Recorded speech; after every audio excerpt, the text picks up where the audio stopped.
usually at home. We did some errands and now we're going to where? To Ikea. Ikea, yay! And we can get some hot dogs and eat. Okay, And so okay, after we eat, so we can get ice cream. So okay. Ditto.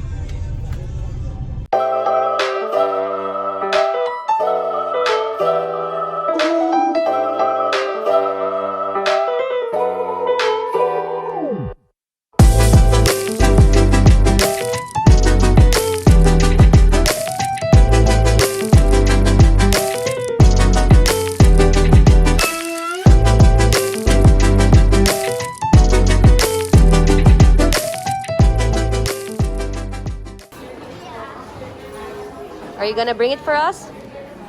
You're gonna help me? Thank you. I think it's supposed to be for your arm, not for your head. But okay. welcome to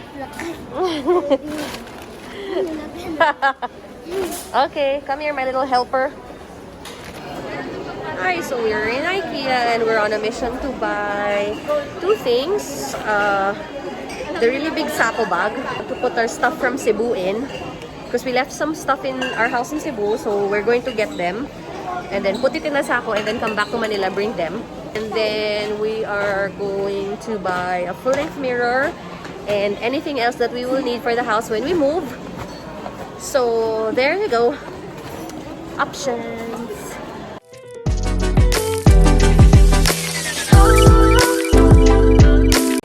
Found it. The SAKO.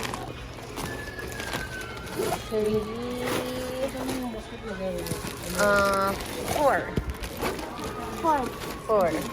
Okay, good job. Mirrors. Ah, this is pretty. That. Hi. This is too pretty, I think. It's very, very large.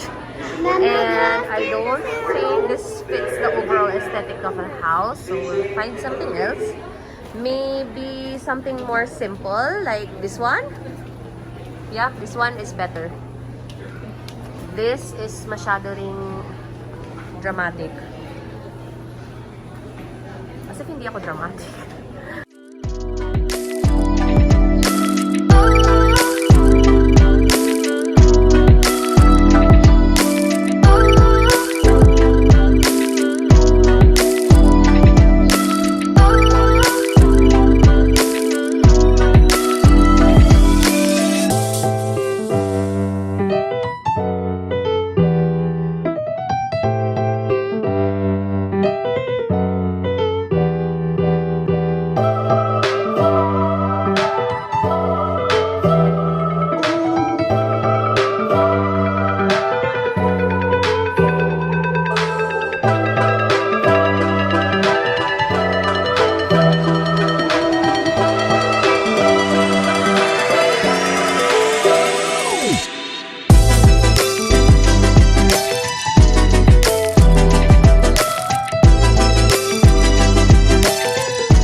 Welcome to another edition of Atty H Legal Diaries, and for today we are going to talk about what to ask your potential lawyer before you engage him or her to become your lawyer.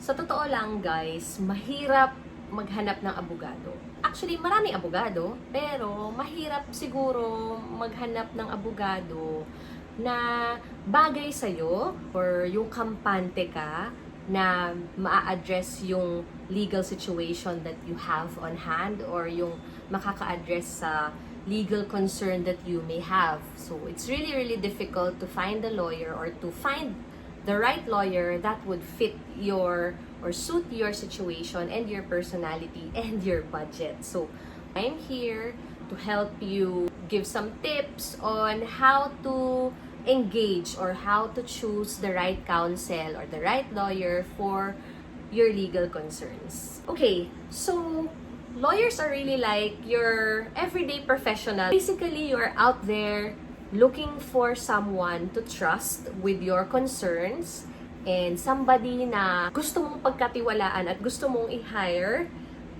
because magagawa niya or masusolusyonan niya kung ano man yung legal concern or legal problem na meron ka. What do you do from the point na you decide to hire a lawyer? Where do you start? You start with referrals. You ask your friends and you ask your family who may have some experiences with some lawyers that they can refer you to. So once na nakapag-refer na sila sa'yo, contact or get in touch with that lawyer and set an appointment. Tip rin, when you set the meeting with the lawyer for consultation, it's really best to ask ahead if merong consultation fee.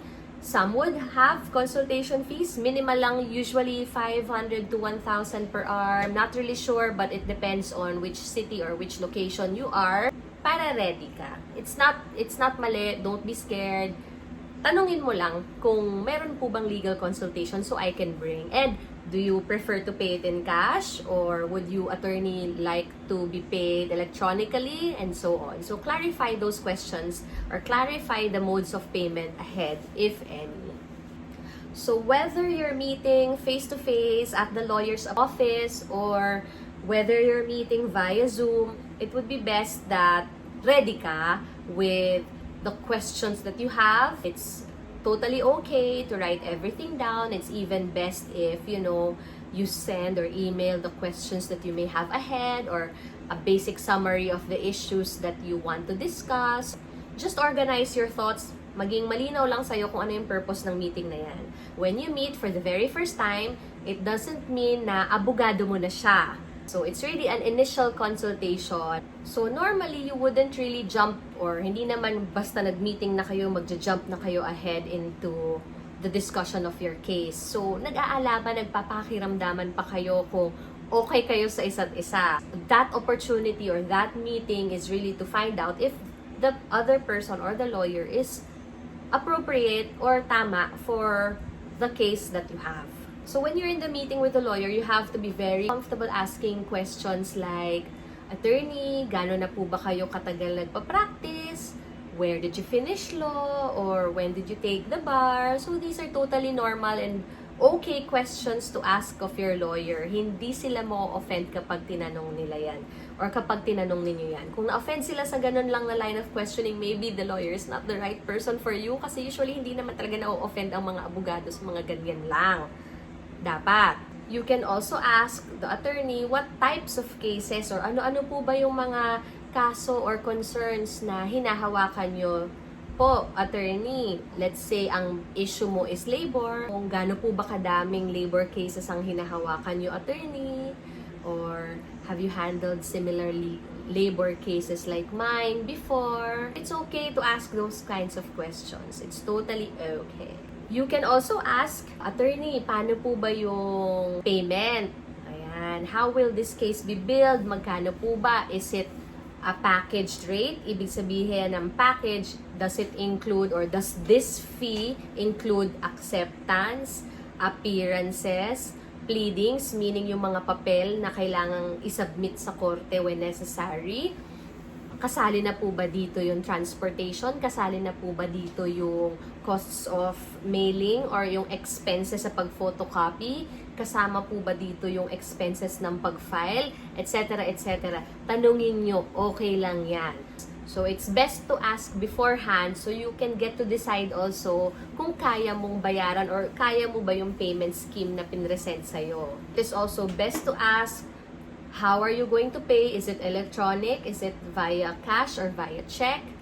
So, yung mga yan, kailangan mo rin itanong kasi yan nga tinatanong mo sa, di ba inaalam mo naman yan in any other scenario, like if you go to a dentist, if you go to a doctor, before you undergo a procedure, you ask also eh. So, like with the legal system, and when you engage a lawyer, ganun din, you get to ask and you should ask the lawyer upright, upfront, kung paano i-work out yung payment and yung billings. You can also ask, attorney, ano po ba yung strategy sa paghawak ng kaso ko?